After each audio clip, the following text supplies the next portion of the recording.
Phaedra Cress, Executive Editor of the Aesthetic Surgery Journal, and I'm so pleased to be joined by Chris Reid. He's the new publisher for the journal, and he's with Oxford University Press. Chris, welcome. Thank you very much. So we're excited to have you on board as the new publisher of the journal. And can you tell us about how we can partner together to bring the Aesthetic Surgery Journal to the next level? Certainly. So let me start by saying how excited we are to be working with the Aesthetic Surgery Journal. OUP, Oxford University Press, has worked with a large number of journals, but this will be our premier surgical journal, and we're really excited about the challenges and opportunities it presents. There's lots of different ways we can explore the potential of ASJ. I think it's a fantastic journal. It's got a great editorial team, but there's even more we can add. I think the quality of the work going into it is fantastic, but there's still more we can do. In terms of the distribution and the international societies, there's much more opportunities there. Aesthetic surgery is such a global profession that I think we can really increase the outreach of the society through the journal and maximising its good work. So Chris, Oxford is located and headquartered in London.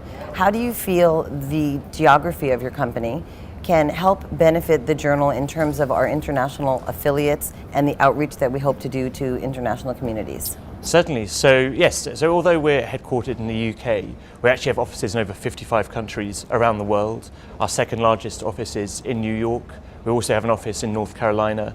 But we cover the entirety of the world. The Oxford brand is a very powerful thing that's particularly in countries like India and Pakistan, Singapore, Australia, and Brazil. It's very, very powerful. So we feel using our brand and our commercial know-how and our commercial acumen, we can really increase the outreach for ASJ and really grow it into the journal it deserves to be and will be in time. So Dr. Nahai and I and the rest of the editorial team are very excited about all of the robust offerings and strengths that your company brings. Can you give us a little information about your publishing philosophy? Certainly, yeah. So OUP is obviously a very traditional publisher in lots of ways, and a very innovative publisher in many, many other ways. We've been around for about just over 500 years, so a little while. But our publishing philosophy is really centered around quality, and that's everything we work towards.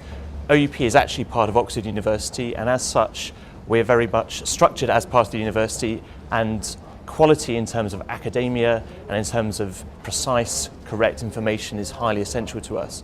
As you know, the landscape of publishing is changing. It has been changing for many years, from the traditional print component to digital media, social media, and beyond.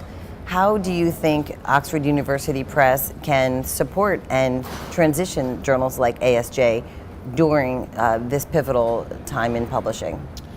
Yeah, so it's a very good question. So I would flip the question slightly on its head. I'd say the idea that publishing is print dominated now, I think is untrue. I think journals in particular have led the way in digital change. That when we think of a journal, I think when lots of people think of a journal, they still think of a print copy. In the publishing world, when we think of a journal, we think more of a sort of a volume of content, and largely now that is digital. So the most access we see through the websites, and we spend a lot of time and a lot of work building the best possible websites and creating the best features, the most evidence-based features that people want to use.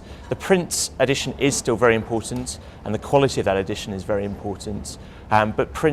But publishing in general is changing, you're right, to a digital world. So as the new publisher for our journal, the partnership extends beyond just the Aesthetic Surgery Journal to the institution of ASAPS as well. How do you see yourself as partnering with ASAPS and ASJ for the long term? That's a very good question. So the way I'd answer, I'd say, we actually, in terms of partnering with ASAPS, we see it as the core of what we do. So by publishing the journal is sort of one part of our relationship, and obviously at the moment it is the major part of our relationship. But we do see it very much as a partnership between us, ASAPS, and ASURF as well. And the way you can really illustrate that is by talking about the other things, the other opportunities there are, we can work together. So for example, with the journal, we can work together on the journal, but I think there's other opportunities such as working together to develop a books program perhaps, to develop a digital resource program, and then any other ideas that members have and want to speak to us about. We're very, very open at exploring new ideas. Well, thank you so much for your time in joining us, and we look forward to a fruitful relationship. It's been an absolute pleasure. Thank you. Thank you.